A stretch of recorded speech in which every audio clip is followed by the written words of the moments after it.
It had two notable runners, world champion Noah Lyles, world and Olympic medalist. Has Trayvon won the? Yeah, he got third. Mm-hmm. Yeah. Olympic medalist Trayvon Bromell. Bromell, the 100 guy. Noah Lyles trying to become a 100 guy. And this is a big win. This is very impressive, in my opinion. Noah Lyles edging out Trayvon Bromell to the 100th of a second. What was the exact? 6.507 to 6.509. Yeah, 6.507 to 6.509. I did not see this coming. You're big on the train of Lyles can pull off the 1-2. I'm not so big on that train because I think Bromell, Curley, Bracey, Jacobs will eventually be the ones that are going to dominate the 100. But, I mean, Bromell's even a good 60 guy, too. You remember what he did? He won the world title in 2016. Now, it is still early February, and I'm sure Bromell isn't thinking, hey, I need to be at the best of my ability in February. I need to be best in August. But still, a win is a win, and Noah Lyles beating Bromell, he's not beating just a random 6'5" guy. He's beating one of the best in the world. One of the best in the world. Yeah. So I thought this was a big stock going up for Lyles in the pursuit of a 1-2 double. What are your thoughts? I thought it was about as big of a result as you could get in the very beginning of February. I am on the 1-2 double train for Lyles. Made it the bold prediction, but it was bold for a reason, right? Because I think he can do it, but there's obviously an outside chance. Now you can do all this math. Hey, he PR'd. If he continues to PR, like what's this going to mean for the 100? And then what's that going to mean for the 200? But I also want to be cautious, not get ahead of myself. The thing I liked about this race, though, Gordon, was after the race. Explain. Lyles was fired up. Okay. Lyles was yelling. He said, "This is my track." He was pumped. He thought this meant something. Bromell, that's his track? We said, this is my track. Like he's the owner of the new Boston track? In New Balance, yeah. Yeah, he took it over from, I don't know. The Adidas athlete is taking over the New Balance track.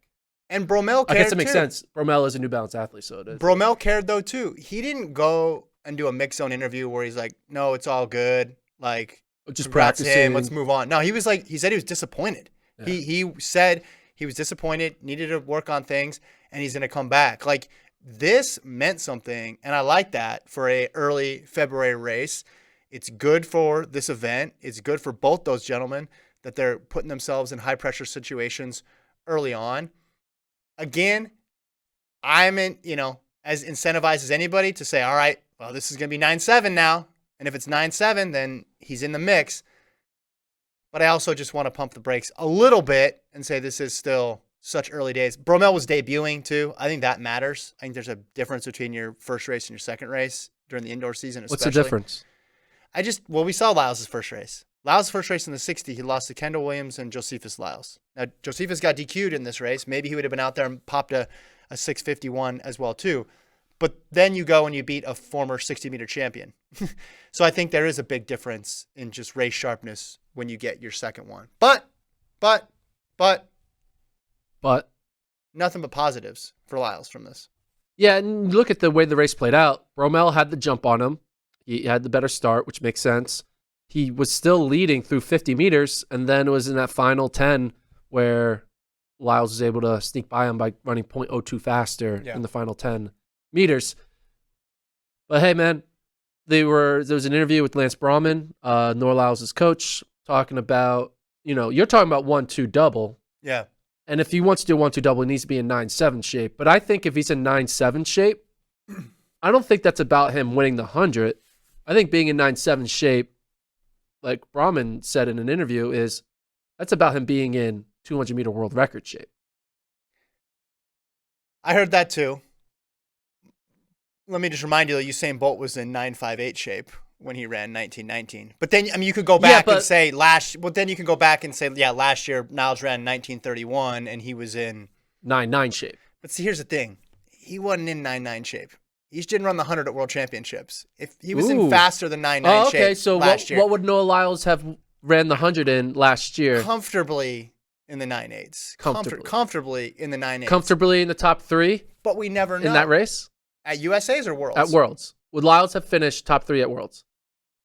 was a weird final. Probably not. Okay. But here's the thing. That's the problem we get into when we try to reverse engineer these races and make it a math equation. And, I'm 3/100ths faster than I was last year.